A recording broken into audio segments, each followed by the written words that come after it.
está con nosotros el señor economista Abelardo Pachano, y también contactaremos con Martín Pallares, el periodista que nos podrá ayudar también, ¿no es cierto?, en la reflexión, pero de la experiencia y de la visión que tiene del país el señor economista Abelardo Pachano.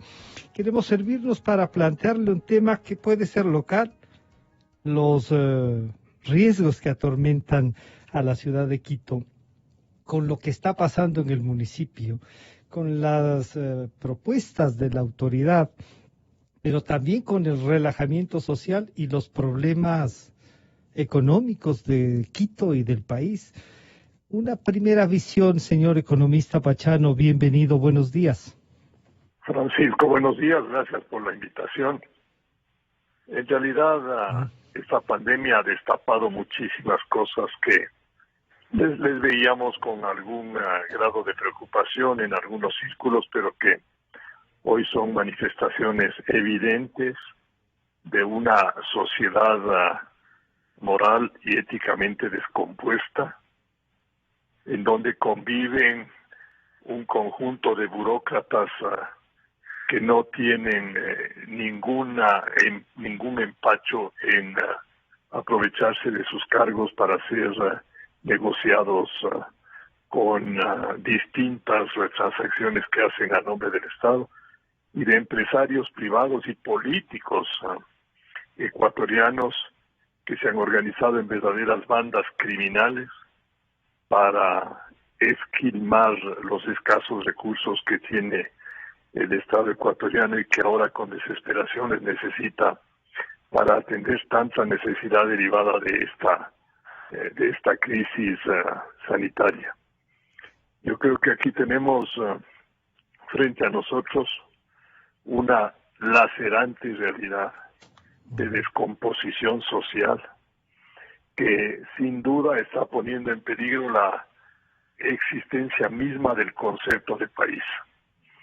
No se puede vislumbrar un futuro de una sociedad que esté contaminada de la forma tan profunda por elementos que han captado el poder, que se han incrustado en el poder, y por empresarios que lo único que quieren es hacerse ricos en cuestión de pocos años, a costa de cualquier tipo de tafacía.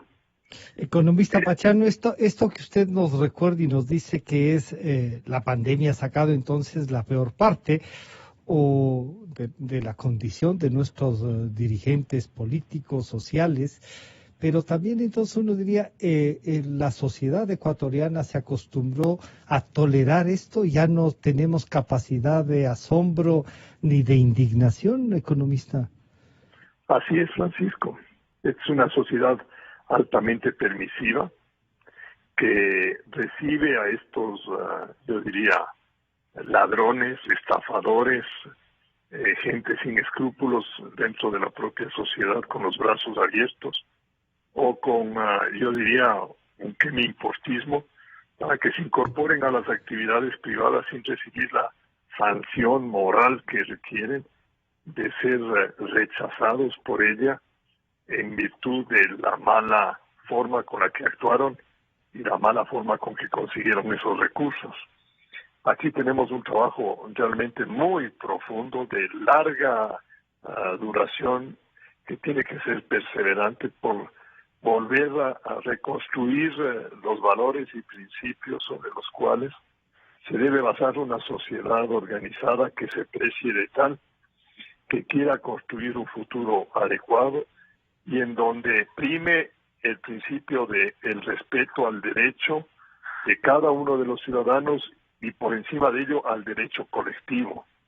No puede estar el derecho individual por encima del derecho colectivo, y en ese sentido también es una sociedad que tiene que aprender a ser más solidaria. Esta pandemia también nos ha sacado a flote el egoísmo de muchísimos sectores, la falta de sentido social, la agresividad con la que se responde ante requerimientos del gobierno o de las instituciones públicas para crear fondos de apoyo a los más necesitados. Que este es un segundo elemento importante que sale de esta pandemia. Un tercer elemento que yo creo que es una evidencia de algo con la que hemos venido luchando durante mucho tiempo, y es la corrección de las inequidades sociales. Las sociedades han crecido, hay muchos grupos económicos que han logrado consolidar sus posiciones, y es bueno que lo hayan hecho. Yo creo que hay que premiar el esfuerzo privado, hay que ayudarle al esfuerzo privado, pero también tenemos que esforzarnos para que las personas que están abajo, las personas que no han tenido oportunidades, no se les brindó educación adecuada, no se les da salud adecuada, también reciban los insumos competitivos que el Estado tiene que ofrecer. Y aquí viene una lección clarísima.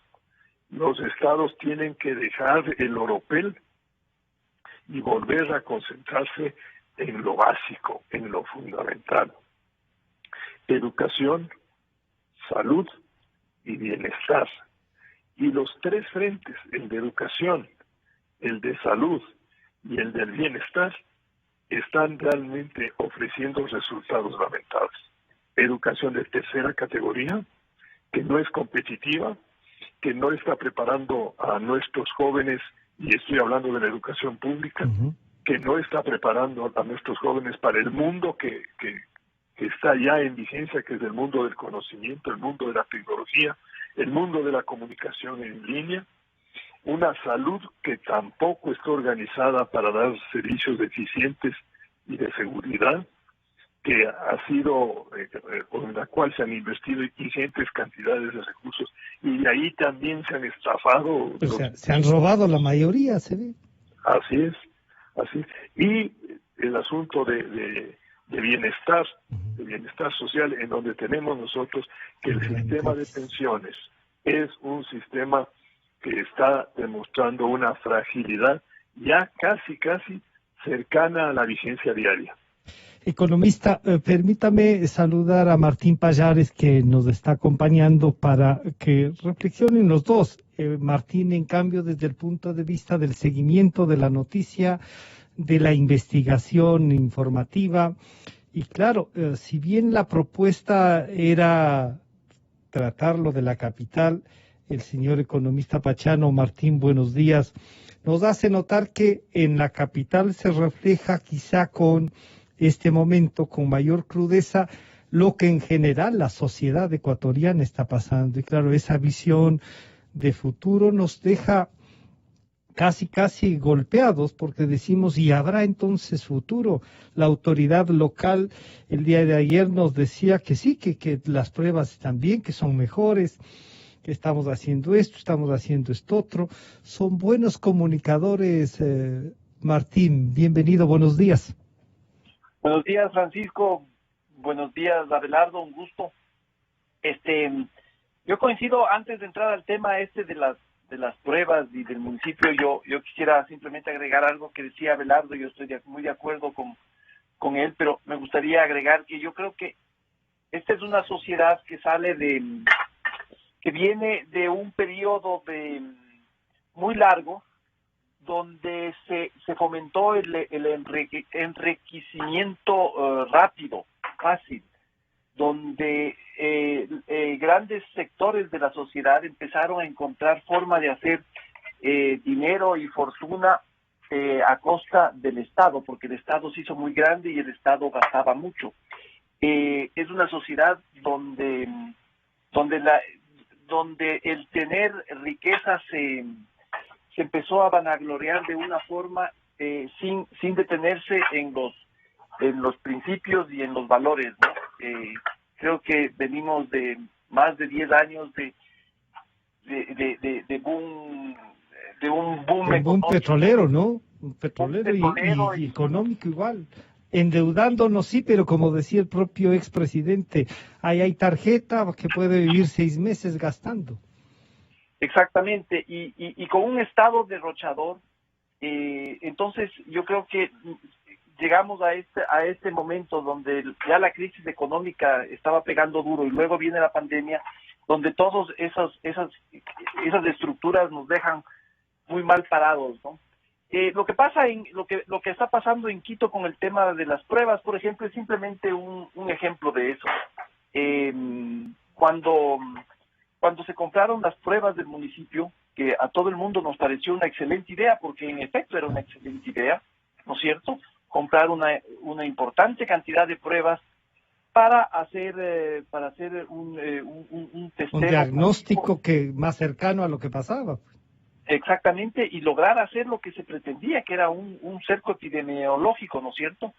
Pero si uno observa este proceso de compra, uno observa todos estos vicios de los que hemos estado hablando, ¿no es cierto? Primero, el énfasis se lo pone en la publicidad, en la propaganda, en la promoción de los políticos, ¿no es cierto? Uh-huh. El alcalde sale en un video en el aeropuerto, gana una cantidad inmensa de réditos, ¿no es cierto? Pero atrás de ese operativo no existía la más mínima logística preparada. No se sabía dónde se iban a hacer las pruebas, dónde se iban a procesar las pruebas, ¿no es cierto? No se tenía a la cantidad de gente necesaria para hacer las pruebas, no se tenían los insumos para que los laboratorios hagan las pruebas, y una serie de cosas. Además de eso, agrégale, Francisco, hubo un sobreprecio que ya está siendo investigado por Fiscalía y Contraloría, y además, para colmo de males, ahora resulta que hay sospechas muy fundamentadas y que el municipio no ha logrado aclarar de que esas pruebas no son las adecuadas para el tipo de trabajo que se suponía fueron comprados, que es para el testeo masivo, ¿no es cierto?, para los exámenes masivos, sino que tienen una sensibilidad mucho más baja y que son pruebas que se usan sobre todo en hospitales para confirmar casos. Luego viene todo el manejo más bien opaco del municipio sobre el tema, no hay transparencia, hay frente a los informes de la UTLA y de un instituto mexicano que hacen un examen sobre este tipo de pruebas, que dicen que la sensibilidad no es la adecuada Así para es. un tipo de este trabajo. Y que además habría la duda en el 40%. Pues. Exactamente, ese es el punto en el que se está discutiendo, ¿no es cierto? Que hay un margen de error del 40%. Martín, yo quería plantearle, mientras te tomas un café al señor economista Pachano, entonces, que nos plantee lo que tú nos acabas de contar, que es Quito. No parece que es solo Quito, hay muchos alcaldes, señor economista Pachano, hay muchos alcaldes, muchos prefectos, muchas autoridades, como usted ha dicho, burócratas que llegaron. Hay un conflicto y la sociedad tiene que reaccionar. Como muestra está lo que pasa en el municipio de Quito. Pero esto tiene que llevarnos a reflexionar y a plantear algo, economista Pachano. Claro, Francisco, y saludo a Martín, es un gusto compartir con él esta mañana. ¿Cuál es el problema? El problema que nosotros tenemos. Primero tenemos un problema formativo.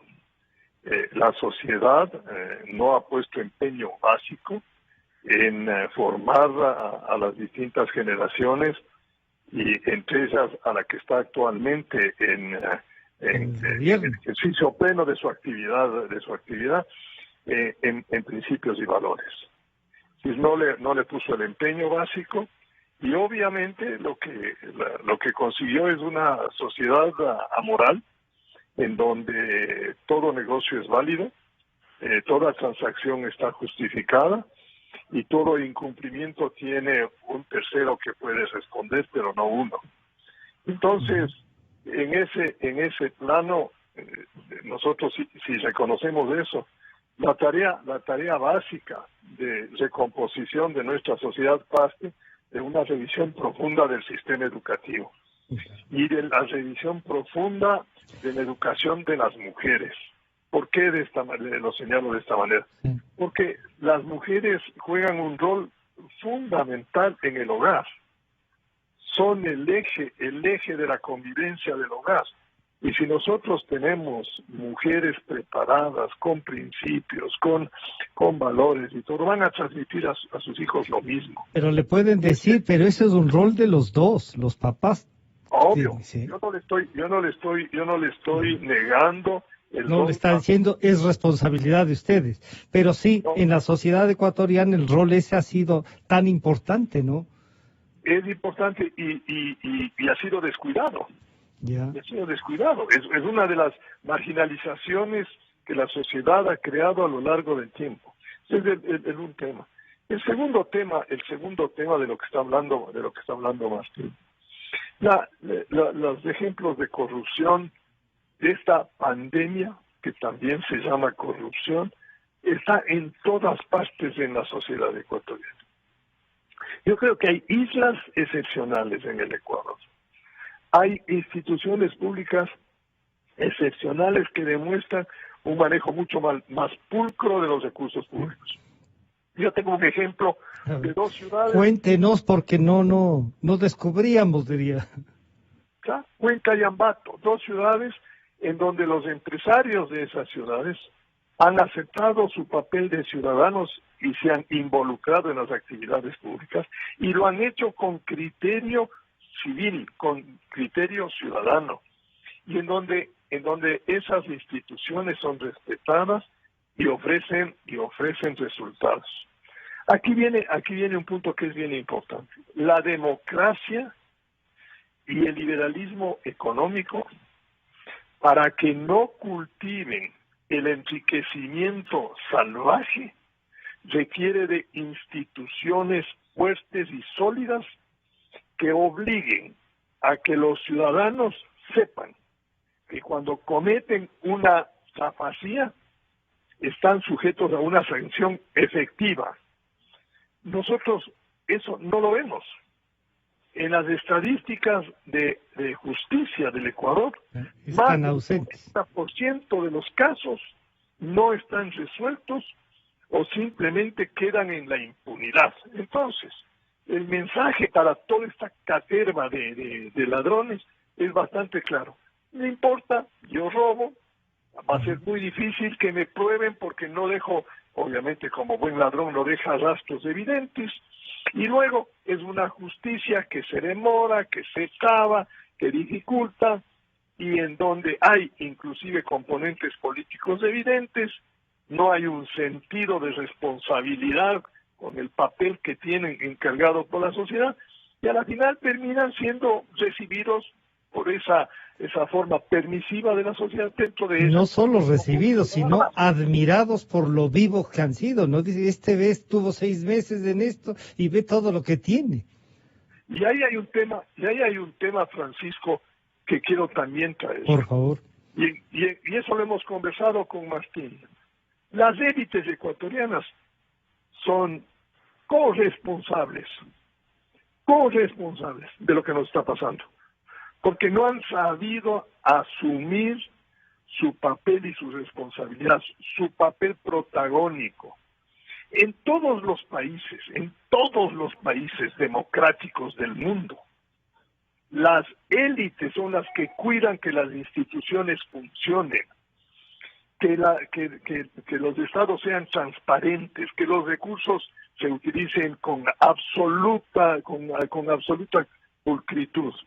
Las élites políticas, élites empresariales, élites laborales, élites académicas, todas esas élites en el Ecuador han sido incapaces inclusive de conversar entre ellas para llegar por lo menos a un acuerdo básico de objetivos nacionales.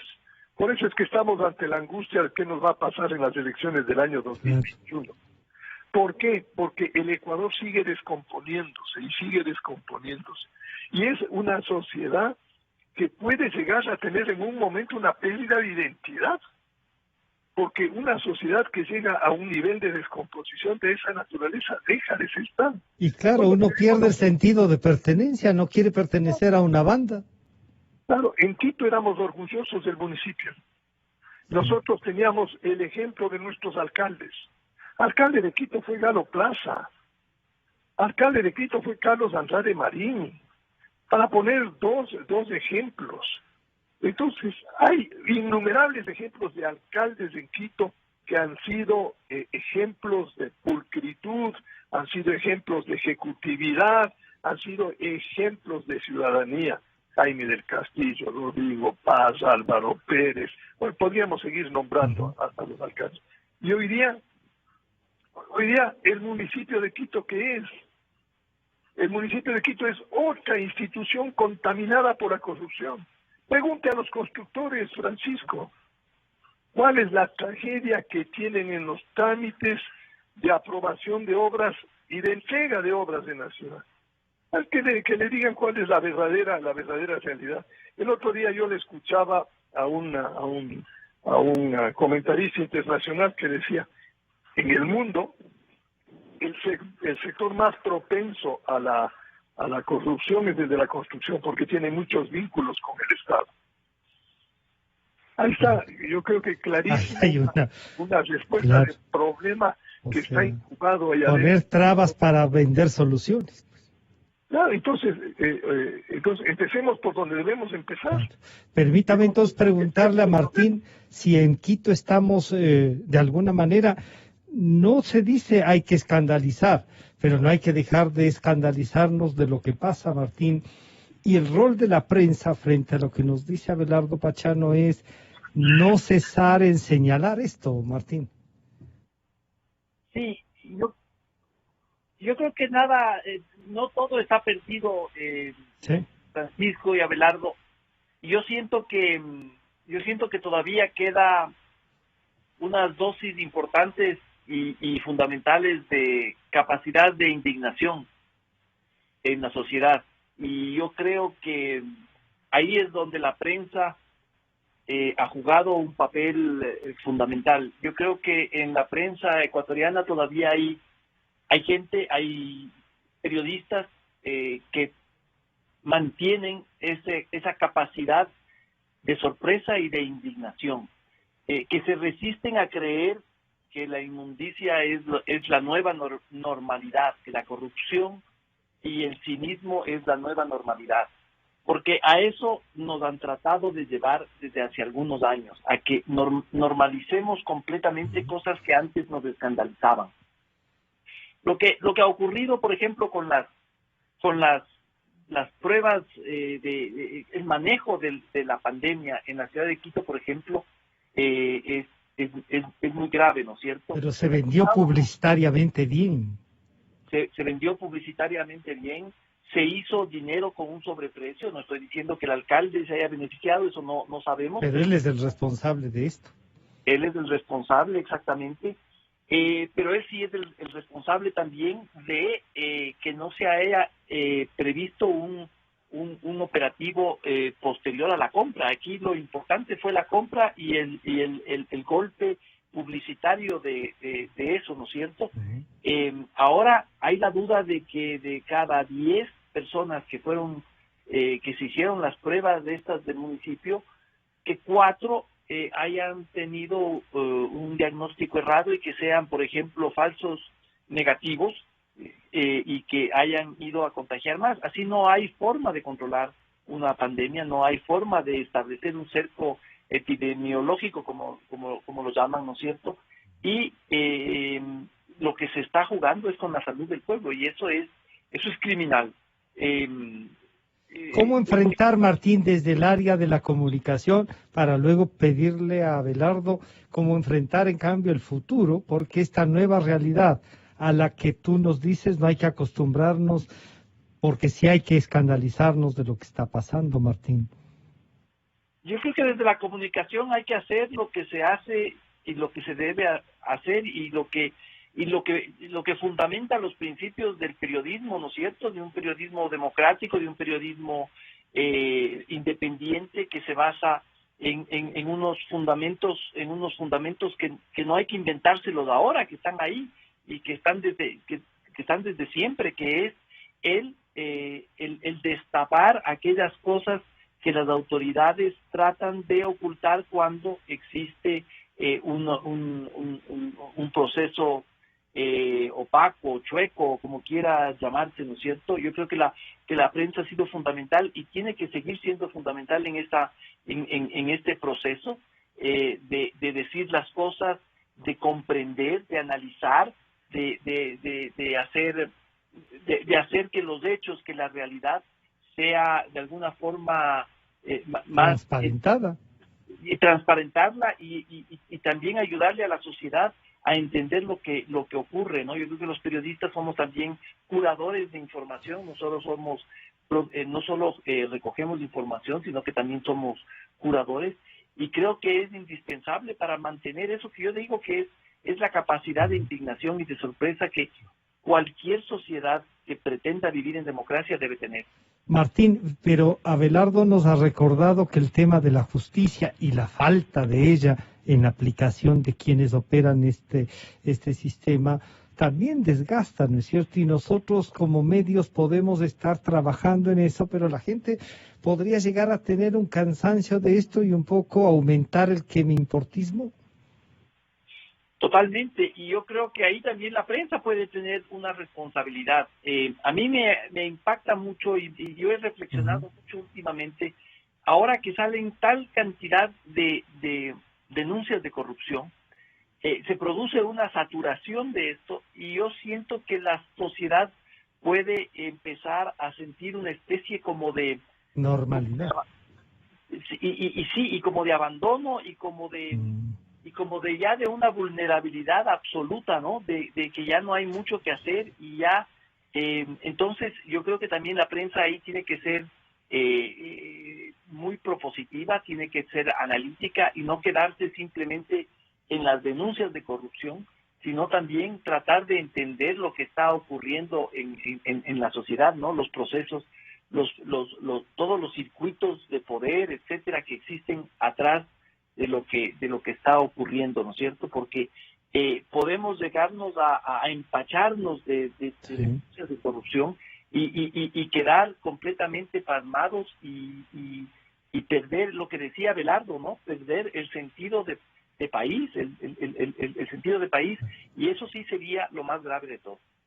Economista Pachano, entonces visto así, o sea, cumplimos un trabajo, cumplimos un rol,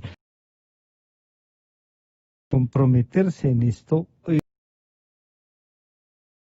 políticas sociales y todo eso, parece que se instalan en su mayoría cómodamente, Abelardo, y no reaccionan.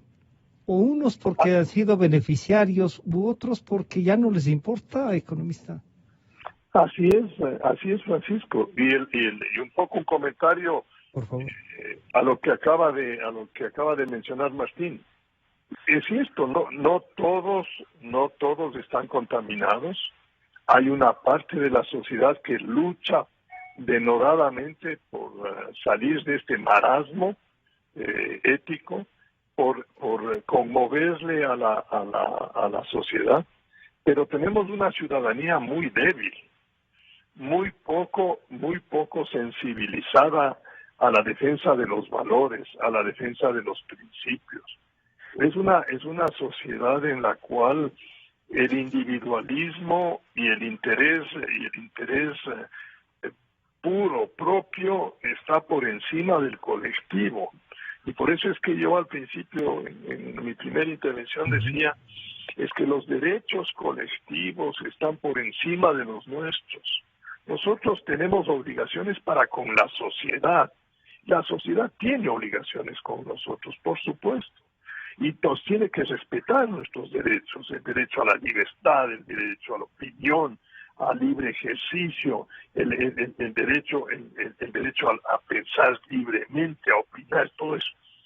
Pero todos esos derechos se enmarcan en una sociedad que debe tener una compostura global de protección de los valores. Y para eso se requieren no solo instituciones de las que estábamos hablando hace un momento, sino ciudadanos. Lo que yo decía, pero sobre todo ciudadanos. Ciudadanos. Las élites funcionan cuando hay ciudadanos. Si los dirigentes políticos se vuelven mucho más responsables porque salen de una ciudadanía fortalecida. Los políticos no son marcianos. no vienen de Venus. Los políticos salen de nuestra propia entraña societaria. Y obviamente si no hay ciudadanía ahí, ellos saben que pueden aprovecharse de esa función. Ahora, el hecho de que nosotros tengamos un conjunto de periodistas que luchan denodadamente, porque creo que lo hacen, por mantener la limpieza y la transparencia como principio fundamental, es una esperanza. Tenemos también algunos políticos que están en ese camino. Tenemos algunos empresarios. El problema es que no logramos coaligarlos, formar grupos que tengan un peso que logre influir en la estructura institucional y en el cambio funcional de el trabajo del Estado con la sociedad. Entonces, aquí nosotros tenemos tareas múltiples. Seguir con la denuncia, seguir con la investigación. Pero, Francisco, y en ese sentido, la bitácora de hechos delictivos, corruptos, que hemos descubierto a lo largo de los últimos 10 o 12 años, casi no alcanza en un libro del tamaño de la Biblia. Ya no da más. Y obviamente con una bitácora de ese tamaño, el seguimiento que se hace a esa cantidad de podredumbre que se ha descubierto y que es parte, porque yo creo que habrá mucho más, de todas las atrocidades que se han hecho. El seguimiento a eso es bien difícil si no hay instituciones sólidas y ciudadanos que les obliguen a las instituciones a que cumplan con sus papeles. Entonces, en ese proceso se traspapelan papeles, se sacan documentos y a la final terminan en la impunidad.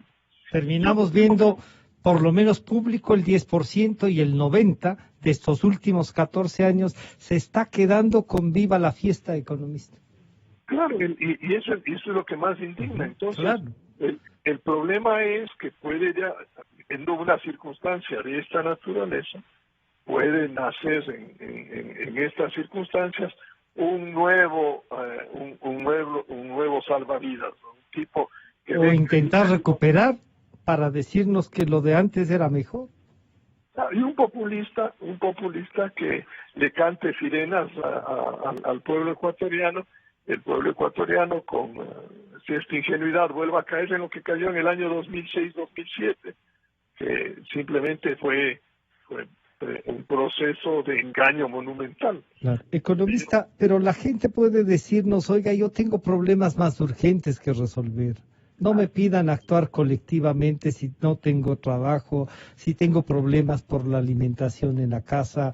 ¿De qué educación de calidad me hablan si a duras penas puedo lograr un cupo en la pública y me tienen peregrinando? Yo que vivo en Calderón me mandan a Chillo Gallo. Para eso son las élites, precisamente, para que le vayan resolviendo los problemas al común de los ciudadanos y le vayan dirigiendo al Estado y a la sociedad. Sí, las élites deben tener esa capacidad de comprensión de la problemática y de solución de la problemática.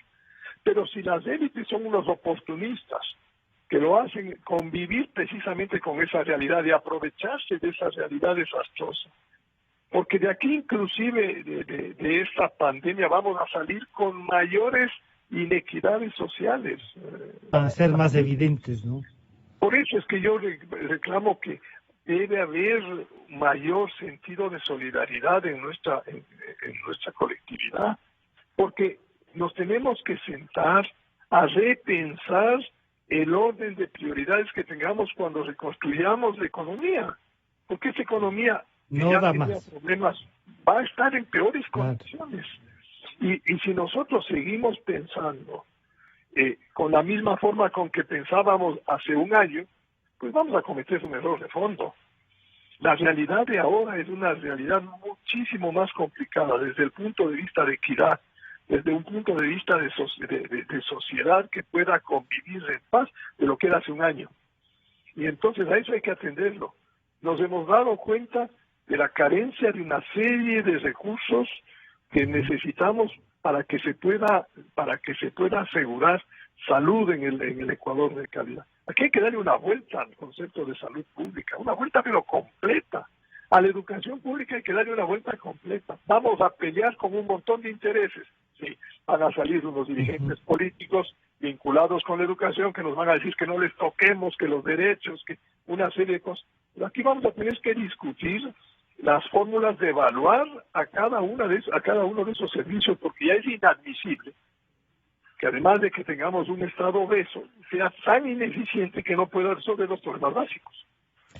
Claro, ahí entonces, Martín, tenemos que hacer un trabajo adicional al de investigar, de trabajar como es nuestra obligación, pero también de trabajar en propuestas y buscar a la gente que esté dispuesta a hacerlas, a discutirlas. Y como dice Abelardo, ahí hay un conflicto, van a topar intereses y van a pelear por esos intereses. De eso han estado viviendo, Martín. Sí, es absolutamente fundamental lo que dice Abelardo, ¿no? El tema de la salud pública, por ejemplo. Yo creo que la prensa debe ser un factor de búsqueda de los nuevos modelos, promover debates, promover diálogos para encontrar un nuevo modelo de salud pública. Yo creo que lo que estamos viviendo ahora no es nada más ni nada menos que el colapso de un sistema que inconscientemente o no ni siquiera nos habíamos detenido a pensar si era el más correcto o no. Esta idea de hacer inmensos hospitales con costos de casi de hidroeléctricas, ¿no es cierto? Esto no funcionó. Es evidente, y por los trabajos que hemos hecho, es evidente que se abandonó todo lo que es el trabajo comunitario, la salud preventiva, la atención descentralizada, ¿no es cierto?, en las provincias, en los barrios, etcétera. Un modelo que podría ser incluso muchísimo más económico, menos costoso que el que se nos había vendido como lo óptimo. Y vendido como lo óptimo, ¿no? Que claro, da muchísimo más votos inaugurar un hospital gigantesco que inaugurar 20 centros de salud bien equipados y con buenos profesionales. Tomarse fotografías frente a inmensos hospitales siempre va a ser electoralmente más rentable, y además hay el factor de la corrupción. Van a ganar más. Mientras más se hace, mientras más obra, más se gana, ¿no? Más comisión puedo cobrar. Claro. Exactamente. Lo que decía el economista Pachano, pregunten a los constructores de lo que les pasa. Y es un sistema que ha demostrado ser perverso por todos los costados, por donde se vea, porque ha enriquecido ilegalmente a gente, porque ha asumido en la desesperación y en la tragedia a muchísimos otros, ¿no? Yo creo que el tema de la salud es un tema que deberíamos proponernos como un gran tema nacional, y que sea el tema... Y el de la educación también. Que nos mueva, y educación también, obviamente. Y justicia, está todo ahí. Bueno, hay bastantes temas. Sí, en realidad. Yo creo que el tema de la salud ejemplifica en este momento toda la realidad social, ¿no, Martín? Así es. Uno diría entonces, la construcción de un candidato no pasa por popular o por lo que sea, porque ahorita no vemos uno que tenga una estructura, por lo menos para decir, este va a nombrar a fulano, mengano como ministros, Martín. ¿Cómo deberíamos comenzar a construir el personaje que puede representar este futuro que Abelardo dice que tenemos que construirlo juntos? Yo creo que es momento de empezar a hablar sobre modelos de sistemas de salud pública, de educación, de justicia, y alrededor de eso exigirles a los candidatos que tengan no solo propuestas, sino que sean propuestas bien articuladas y que tengan una base de realidad, ¿no es cierto?, de que sean ejecutables, etcétera. Yo sé que lo que digo suena absolutamente a utopía. Pero sí, la utopía es lo que no nos han robado todavía. así. Yo creo que debemos darnos el trabajo de hacer esa búsqueda y por lo menos hacer el intento, por último, para quedar con nuestras conciencias tranquilas, ¿no es cierto?, de discutir esos grandes temas. Y yo creo que es obligación de las fuerzas políticas, de los candidatos también, centrarse en eso, ¿no? Pero es lamentable ver que los precandidatos que están saliendo hablan sobre poner bases militares en Taiwán o cosas por el estilo. Es absolutamente triste eso, ¿no? Abelardo, y claro, a lo que nos acaba de recordar Martín, hemos visto una entrevista espantosa. O sea, por Dios, yo no me quiero ver representado en ninguna de esos discursos, Abelardo. ¿Qué hacemos? ¿Cómo logramos que la gente seria se involucre? ¿Cómo logramos que la ciudadanía exija un plan de gobierno, exija un modelo de lo que queremos hacer y lo que nos ha dicho Martín? O sea, ¿cómo discutimos eso para pedirles a partidos políticos que están realmente golpeados, en algunos casos pulverizados, a organizaciones sociales que ya no representan lo que representaban antes?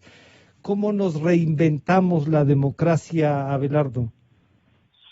Es una tarea que no la vamos a resolver en el corto plazo. Tenemos que ser francos y claros. Nos tomó mucho tiempo destrozarla, la democracia, destrozar la estructura política, vilipendiar a todos los partidos y generalizar la mala conducta política de una forma tal que se creó la imagen de que todo político es corrupto, lo cual no es cierto. Que tenemos políticos corruptos es cierto, pero que todos no es cierto. Que teníamos buenas organizaciones políticas que estaban formando bases e incorporando generaciones futuras. Eso lo teníamos en distintos campos y precisamente en las áreas de política que son las más importantes, que no son los extremos de la política, sino que son las áreas de enorme diálogo y de búsqueda de consensos. Cuando uno ve la reconstrucción de Europa después del año 1945, uno de los elementos fundamentales que jugó un papel ahí realmente importante en el proceso fue la concentración de derecha, la socialdemocracia, la democracia cristiana, como partidos bases de una discusión ideológica, económica, política, que llevaba a acuerdos sensatos, dejando a la extrema izquierda y a la extrema derecha fuera del papel de potencial de gobierno. ¿En base a qué? En base a propuestas absolutamente responsables y a la ejecución de gobiernos de esas propuestas. Entonces, en el Ecuador, nosotros tenemos hoy día una cantidad enorme de movimientos y partidos políticos. 280, Belardo. Que no tienen identificación clara, sino que hay un caudillismo puro. Lo que se estaba formando ideológicamente con estructuras partidarias propias fue destruido. Entonces, para el año 2021 esperemos que haya algún grado de concientización de algunos líderes políticos para aglutinar eso, para que puedan buscar una fórmula que sea de mayor consenso, de mayor acuerdo, de poner ante todo estas 4 o 5 cosas fundamentales que tenemos que hacerlas, porque un poco tenemos que volver a las bases de nuestra convivencia. Nosotros tenemos que asegurarnos que la ley es una norma que todos la vamos a respetar y de que la autoridad tiene el poder suficiente y el conocimiento básico para ejercerla. Entonces, en ese sentido, si somos respetuosos de la ley y sabemos que tenemos instituciones que nos van a juzgar en función de nuestros actos, nuestra conducta va a ser distinta de la que estamos viendo hoy. Para todos. para el rico, para el pobre, para todo, para el hombre, para la mujer, para todo el mundo, porque todos somos iguales. Entonces, en ese sentido, yo creo que si hay una cosa fundamental que nos tienen que plantear en estas elecciones, quienes quieran gobernar, claro, es el compromiso de una revisión fundamental del Estado y la sociedad. ¿eso significará que necesitamos una constituyente, Abelardo? No, ¿O no? Ya no más. A mí no me gusta volver a eso. Yo creo que si hay que reformar la Constitución, Hay que hacerlo, hay un camino. esfuerzo de reforma, si hay que anular o eliminar una serie de artículos, que hagamos por la vía de una reforma, pero seguir jugando con las constituyentes yo creo que es una demostración de un infantilismo político, por lo menos en mi criterio. A los dos les voy a pedir, para concluir y agradecerles, una reflexión de por dónde puede salir la parte política, que no nos pase que la representación llega con el 20% y llega a hacer concursos para nombrar sus secretarios y no tiene un equipo. Vemos que hay dificultades para llegar con un equipo. Martín, ¿qué deberíamos entonces pedir que la élite política y que las otras élites se sumen para construir esta propuesta y intentar, ¿no?, aglutinar para tener un plan Ecuador? Martín. A ver, primero quiero reforzar algo que dijo Abelardo, con lo que estoy plenamente de acuerdo sobre las constituyentes, ¿no? O sea, también estás de acuerdo con Abelardo que hay un cansancio de eso.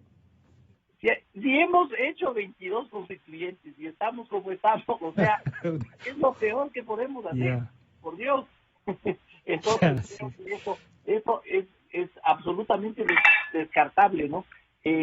Y lo otro, yo no tengo la varita mágica, Francisco, yo no. Pero reflexionas en público y nos haces notar. Pero y iba a decir, a veces pegas. No, normalmente pegas.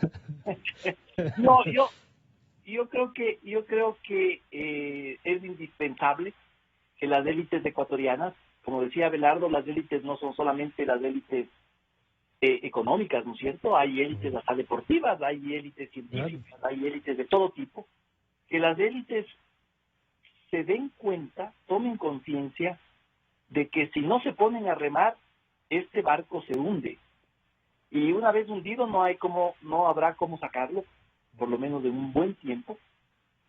Y que este es el único país que tiene, que este es el país donde se han realizado como élites, que este es el país donde sus hijos y sus nietos van a vivir, y que si no se arremangan las mangas y se ponen a trabajar, ¿no es cierto?, esto se va a perder.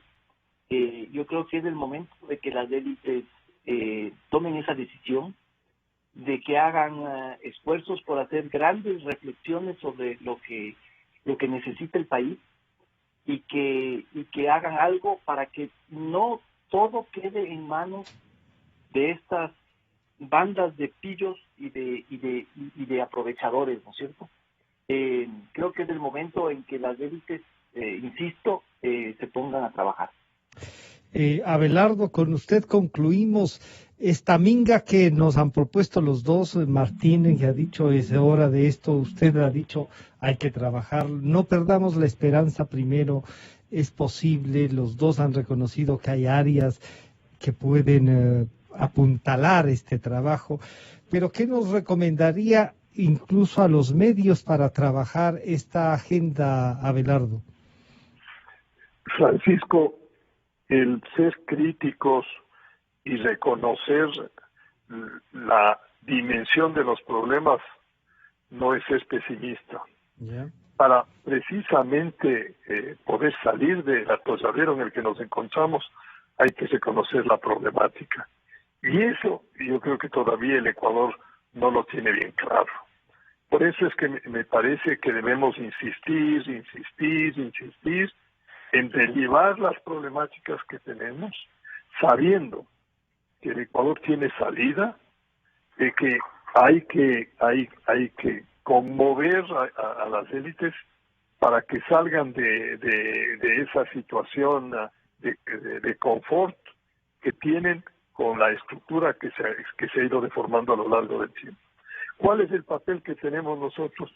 De seguir hablando con claridad, de no, para usar un calificativo de Velázquez, no amilanarnos, no tener miedo a decir las cosas como las pensamos, a criticar con claridad y con objetividad. Aquí no se trata de ser un crítico a todo lo que se hace, no, hay que hacer crítica de calidad, crítica constructiva.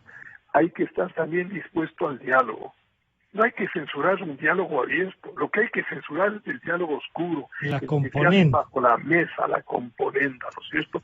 Cuando dicen, esto se hizo entre gallos y medianoche. Esas cosas son las que han ido deteriorando el concepto de democracia y de dirigencia política. En política, y el político por naturaleza es un negociador.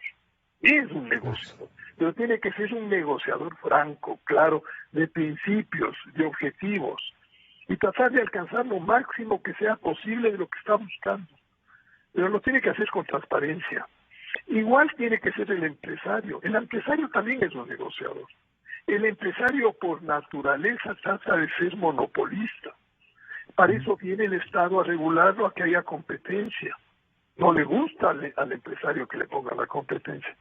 Si uno puede ser el único que produce zapatos, es una maravilla. Sí. A algún otro se le va a ocurrir también hacer los zapatos y le va a poner a mí en compromisos. Entonces, esas deformaciones que son propias del ser humano, esas son las deformaciones que tiene que controlar el Estado.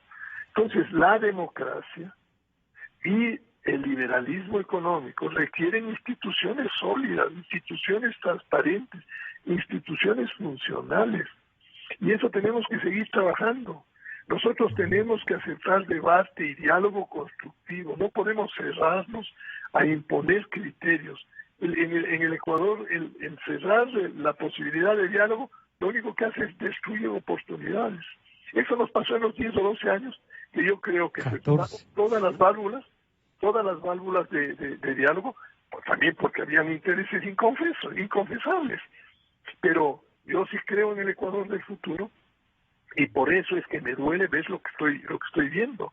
Hay personas que hablan ahora del federalismo como que el federalismo fuera la solución del problema. Y es lo mismo que la constituyente. Es lo mismo que la constituyente. Y eso es lo que se está viendo en los hospitales de Guayaquil. Es deplorable como estamos viendo en el municipio de Quito con lo que acaba de decir Martín. Sí, el tema... Hay gente en el municipio de Quito, se trata de concejales de primera línea, de gran calidad. Yo les tengo un aprecio especial y les veo cómo están peleando. Pero en general, la estructura institucional del municipio es deplorable. Deplorable. No hay cuentas municipales. Hay un montón de gente trabajando ahí. Y hay un montón de gente que lo único que hace es cobrar por trámites. Porque eso se ha vuelto una costumbre. Y como la ciudadanía acepta, entonces... hay por eso que decía, es permisiva la sociedad, porque no denuncia todos esos hechos y esos latrocinios que se producen en el día a día. Entonces, claro, lo que usted decía, Francisco, al hombre común lo que le interesa es trabajo, lo que le interesa es que tenga fuentes que le permitan vivir con cierta dignidad. Para eso están las élites, para crear esas oportunidades, no para mantenerles en esa condición deplorable. Hay modelos que lo que necesitan es pobres, entonces, y hay que crearlos para poder gobernar. Esos son los populistas. Sí, esos son los populistas. Y los países en América Latina que se sacudieron del populismo son países que están en mejores condiciones. Vea el caso de Uruguay. Uruguay es ejemplificante, ¿no? Una democracia sólida, una convivencia institucional de primer orden. El país probablemente más pequeñito de América del Sur es el único calificado por la Comunidad Europea para que pueda tener inclusive posibilidad de comunicación directa con esos. Sin requerimientos adicionales, sí. Por ejemplo. Abelardo, muchísimas gracias por compartir este pensamiento, si bien ahora lo hemos ubicado en la capital y de ahí se ha irradiado a lo que es la política nacional, a Martín también. Muchas gracias, Abelardo. Gracias, Francisco, y un gusto, Martín. Gracias, Martín. Entonces nos estaremos encontrando. Este ha sido el aporte de hoy y como nos recuerda siempre nuestro director general, buscando la verdad. Hasta mañana entonces.